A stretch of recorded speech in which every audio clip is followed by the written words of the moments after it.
Kukaan ei tiennyt, miksi kauppias makasi kadulla pitkin pituuttaan. Ei sitä mikään vaivannut, ei se sairas ollut, kunhan vain silkkaa omalaatuisuuttaan vaihtoi patjansa asfalttiin. Ja asukkaita muistutettiin.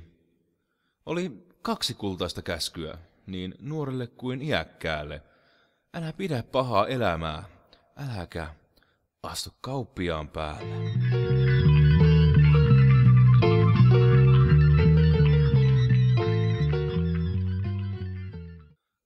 Äidit pelottelivat pikkuisiaan, lautaset tyhjiksi ja unta palloon, muutoin kauppias kerrankin kadusta nousee. Nousee ja tulee ja sänkyyn ne kusee. Vaan ei maasta miestä nousutkaan, rauhassa lapset uinua saisi, sillä joku idiootti lättäjalkansa työsi kauppiaan kurkulle ja polkaisi.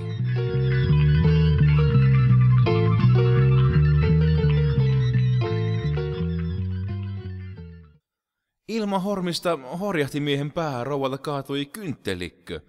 Jatkoi avoimesta ovesta alas rappusista, täyttä päätä päävieri kadulle.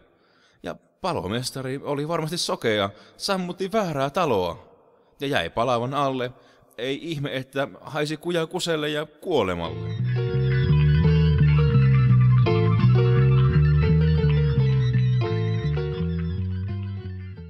Ja nyrpistellen nuuhki ilmaa kapitalistin karvainen kärsä Paskiainen. Huikentelevainen nainen ostoksilla tärvää koko illan. Paskiainen huikentelevainen nainen ostoksilla.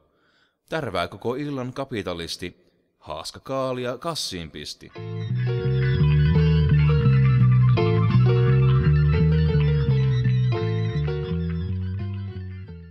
Juuri silloin torin laitamilla pää kierähtää taisi.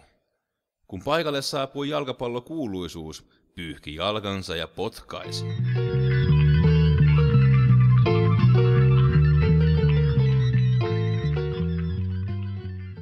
Ilmaa riittää, liitää, kiitää, todistusaineista kauppiaan pää.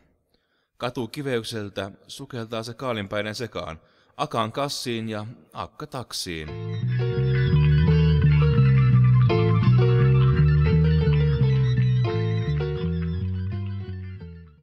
Akka taksista, ryöstäjä pankista ryntää päin. Pian ilma on täynnään seteleitä ja väkijoukko sekoaa. Pian irtoilee lisää päitä. Voi heitä. Ja tappelevan ihmismassan seasta on jo miltei mahdotonta erottaa. Mikä liha on kauppiaan lihaa? Älä astu kauppiaan päälle.